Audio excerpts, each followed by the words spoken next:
Serum टोली सरना स्थल को बचाने के लिए आदिवासी संगठनों के लोग सड़क पर उतरे हैं। आपको बता दें कि लगातार सीरम टोली सरना स्थल को बचाने के लिए आदिवासी संगठन के लोग प्रदर्शन कर रहे, सरकार से मांग कर रहे हैं कि उनका जो सीरम टोली स्थल के पास जो फ्लाईओवर का जो डाउन हो रहा है उसको कहीं न कहीं हटाया जाए, उसको आगे बढ़ाया जाए, ताकि सीरम टोली जो सरना स्थल है उसका स्पेस बरकरार रहे। और चूंकि सरुल आने वाला और सरुल में लाखों की संख्या में लोग सरना धर्मलाबी वहाँ पर पहुँचते, अपनी पूजा अर्चना करते और कहीं ना कहीं इसको लेकर उनमें रोष है और उसी को लेकर यह प्रदर्शन किया गया। और लगातार उनकी मांग है कि फुट जो ब्रिज ओवर ब्रिज वहाँ से नीचे उतर रहा है उसको कहीं ना कहीं हटाकर दूसरी जगह उतारा जाए ताकि लोगों को परेशानी ना हो। और इसी को लेकर वो लोग नाराज है और सभी जो विधायक और मंत्री है उनका पुतला दहन करने का काम किया गया। मौके पर क्या कुछ कहा गया, आइए आपको सुनाते हैं। कर दिया आप लोग, सरकार से आप लोग को बोली कि हम देख रहे हैं 3 महीने से तो आंदोलन कर रहे हैं। जब तक रैंप ऊपर था तब तक हम लोग आंदोलन नहीं किए। लगा के रैंप नीचे आया है और समाज को इससे क्षति होगा। हमारा जो केंद्रीय सरना स्थल का सोफा है वो खत्म हो जाएगा। जो सोफे आधार पर समाधान होता है वो सही से हम लोग नहीं कर पाएंगे, तो परेशानी उत्पन्न होगी। तब से हम लोग आंदोलन 3 महीना से शुरू हुआ और 3 महीने से आंदोलन करते करते आज ये 1 तारीख को 3 महीना हो जाएगा और अभी तक सब नजदीक है और सरकार के काम में जू नहीं रह गई है। अब वो सरकार है, हम लोगों ने उन्हें वोट देकर जितवाया है। उनका क्या कर्तव्य बनता है, पहले आदिवासियों को का जो भी भावना है उसको समझे। और वो खुद आदिवासी है, फिर भी क्यों नहीं समझ रहे हैं। रैंप कट जाएगा, थोड़ा सा फंड का परेशानी है। जब आपका ये जो मुस्लिम लोग का हज है उसके लिए दोबारा फंड आ सकता है, हरमू नदी के लिए दोबारा फंड आ सकता है, तो रैंप को तोड़ के अच्छा से बनाने में, फ्लाईओवर बनाने में भी फंड आ सकता है। ये हम लोग विचार रखे थे। अभी तो तत्काल में हम लोगों को रैंप को तोड़ देना चाहिए, लेकिन हमारी बातों को नहीं सुना गया। सरना स्थल को खत्म करने की पूर्ण रूप से साजिश कर रही है राज्य सरकार, केंद्र सरकार, यहाँ के जनप्रतिनिधि सभी मिलकर साजिश कर रही है कि शोभा यात्रा में आदिवासी संगठित होते हैं वो खत्म हो जाए। और इसी सब भावनाओं को लेते हुए हम आज अपने जनता कोई भी हम लोग समझ गए हैं कि कोई भी सरकार पूंजीपति की सरकार होती है, चाहे वो केंद्र की सरकार हो, राज्य की सरकार हो, जनता खुद अपना निर्णय लिया, खुद आंदोलन करके खुद हटाने का तत्पर है जनता। आज आप लोग इतनी संख्या में प्रदर्शन कर रहे हैं और इस सरकार से प्रदर्शन में क्या पूछना? हम हेमंत सरकार जो अब वह सरकार बनाए हैं कहीं न कहीं एक छलने का काम कर रही है। यहाँ तक हमारा धार्मिक जमीन भी सुरक्षित नहीं है, तो गैर मंजूर और भूमि की तो बातें छोड़िए, यहाँ पर हमारा धार्मिक जमीन का भी सौदा हो रहा है। तो उन्होंने कहा था कि 2 दिन के अंदर हटा दिया जाएगा, लेकिन अभी तक नहीं हटा है। तो हम आने वाले समय में ये उग्र प्रदर्शन सिर्फ रांची नहीं, पूरा झारखंड में, पूरा भारत में हम लेके जाएंगे और बता देंगे कि आदिवासियों को धार्मिक जमीन का छेड़छाड़ करने का हश्र क्या होता है। एक बार तो जेल गेल ही, दोबारा हमें नहीं बचाया बाओ। आदिवासी आदिवासी करके निकला दिलियो तो हम इनका मुड़ी में मुते के काम करतीन और हम इनका धार्मिक जमीन से छेड़छाड़ करतीन। एलटी कंपनी तो तुमसे बहुत बड़का है क्या?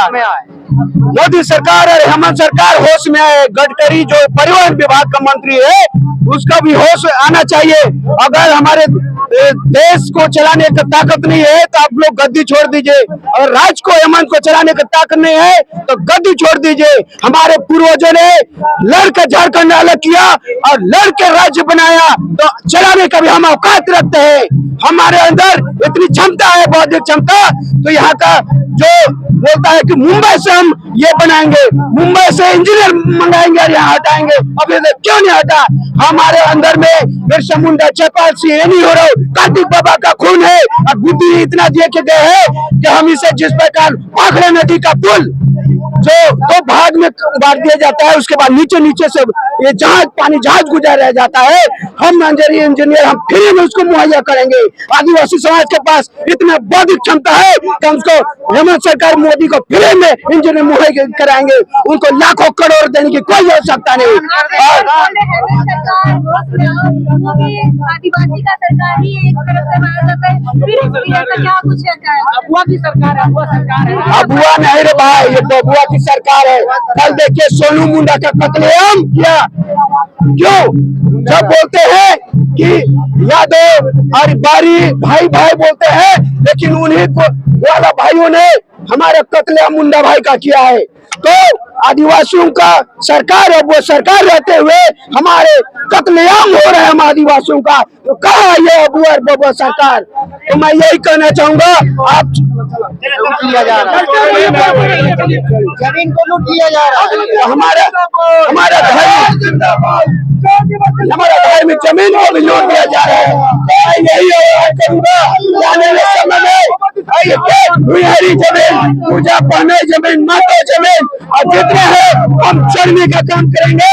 और ये सरकार से नहीं होगा और हमारे हाथ में शासन जैसे कानून दे दिया जाए, जो भी हमारे हाथ में जैसे कानून है, या तो विभिन्न प्रकार के हमारे ये ग्राम सेवा, ग्राम सब प्रशासन, ग्राम स्वशासन शक्तियां हमें प्रदान कर दे। हम अपने व्यवस्था को इतना महान है हमारी व्यवस्था कि हम खुद राज चला सकते हैं। हमारे पूर्वजों ने राज लड़ के लिया है, तो हम सक्षम है, आदिवासी मूलवासी, हम राज्य खुद चला सकते हैं। किसी का धांधला यहाँ करने के लिए हम राज्य नहीं लाए हैं। जिस तरह से केंद्रीय सरना समिति के जो अध्यक्ष अजय तिर्की का कहना है कि भारतीय जनता पार्टी का बीजेपी में पहले 5 करोड़ का हिसाब दे, ग्राम सभा संयुक्त ग्राम सभा से हिसाब मांगती है क्या 5 करोड़ का कहाँ कहाँ बांटे हैं, कौन डीसीए एसपी और कौन मंत्री है, कौन बीडीओ सीओ और कौन विधायक के साथ कमीशन आप बांटे हैं? आप पहले 5 करोड़ का संयुक्त ग्राम सभा में हिसाब रखे। ये 5 करोड़ का 2.5 करोड़ का भी बिल्डिंग नहीं है, आप आके देख सकते हैं। हलाल है एक नंबर का, उसका बाप का है, अजय खट्टर का बाप का है ये धार्मिक जमीन, जो ताला लगाएगा। जब तमार के मंदिर में ताला लगाएगा तो वहाँ पर पुलिस प्रशासन तोड़ने का काम किया, और यहाँ पर ये तो दोहरी राजनीति चल रही है। आदिवासी नहीं, ये बबुआ सरकार है तो दोहरी नीति चला रही है। एक और तमार के मंदिर में 8 करोड़ का प्रोजेक्ट पास करती है, खुद उसमें संरक्षण बन के काम करती है। 35 लाख कहाँ रे भाई? आप 5 करोड़ तो दिखा तो देखना है तो सामने 2.5 करोड़ खर्चा नहीं हो। 35 लाख कहाँ हो? 35 लाख हवा में होगा। 35 लाख देखो नहीं मिल रहा। 35 लाख किसी को नहीं मिला। भवन बना के दे देंगे। इतने बड़का भवन तो हिसाब दीजिए ना, ग्राम सभा पहले आप हिसाब दीजिए, संयुक्त ग्राम सभा हिसाब दीजिए उस 5 करोड़ का। तो फिर भवन बोलने से 35 लाख कहाँ है? 35 लाख उसका ये पहले आप हिसाब दीजिए। आप खड़ा है क्या? आपके नजर में देखिए, आप कैमरा घुमाइए, 5 करोड़ का है, आप हिसाब दीजिए।